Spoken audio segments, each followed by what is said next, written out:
Welcome to Know This Live. I'm Zincle Asamoah. Joining me today is Governor of California Gavin Newsom to discuss his state's new plan to incentivize vaccinations among its residents. Thank you for being here, Governor. It's great to be with you. Yeah, and I know around the country there have been a lot of incentive programs, some offering free beer or $100. So talk to us about California's comeback plan. What is it and why implement it now? Well, we're really pleased. California has now administered over 37 million doses. That's more than all but 5 nations in the world, 15 million more doses than the next largest state, Texas. That said, we're not where we need to be.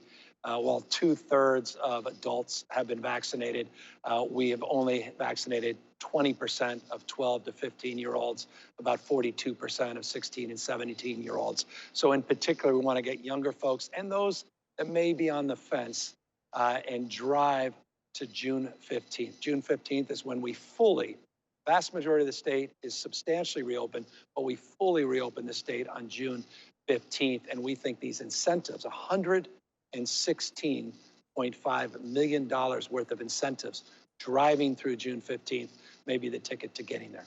And where is this money coming from, and is this the best use of it? Well, the state of California is enjoying its largest surplus in history. It's the largest surplus in American history at the state level. Any state has ever enjoyed of close to $76 billion.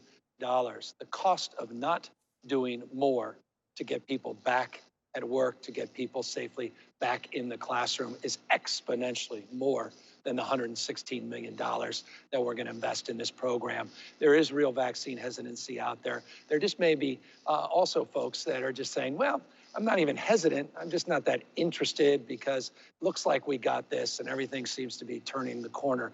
At the end of the day, if we all act like that, we're not going to get close to that 70%, 75, maybe 80%, which is that sort of illusory herd immunity that is going to be ultimately difficult to get to, but profoundly consequential and determinative in terms of getting this pandemic formally behind us.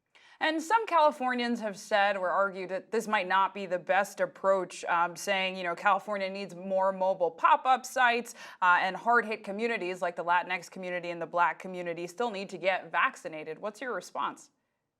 It's yes, and we're going to do that with $50 incentive card as well. We're not just doing prizes. We're not just doing raffles. We're going to be doing $50 incentive cards as we're doing pop-up sites, mobile sites, as we're at synagogues, as we're at churches, as we're doing walk-in clinics, as we're doing school-based sites like the one I'm here in East LA. Our commitment to equity is second to none. We have a lot of work to do. It's stubborn. We did something called GOTV. It's not get out the vote.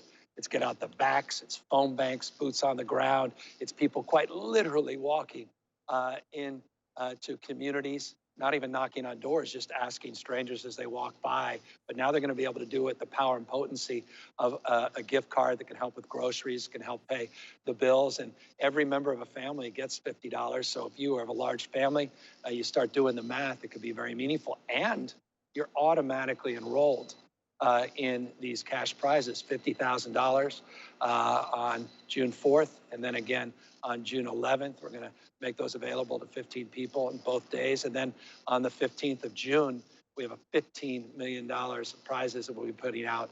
And everybody that's been vaccinated with one shot, even going back to the beginning of the vaccination availability, is automatically enrolled in these incentives. Right, and you referenced June 15th. I know you've marked that as a date for full reopening. Are you confident with that, or do you think there will have to be some modifications to that plan as more data comes in?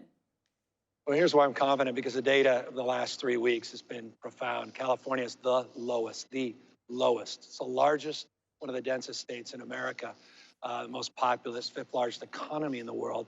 California has the lowest positivity rate in America consistently, the lowest case rate consistently in America. CDC established just one state with low community transmission rates, state of California. So with our vaccination rates outperforming the national average, with the work we're doing with these incentives, we are confident that June 15th, we can do that safely and responsibly. Remember, we're the first state to do a stay-at-home order. We're guided by science. We're guided by the data.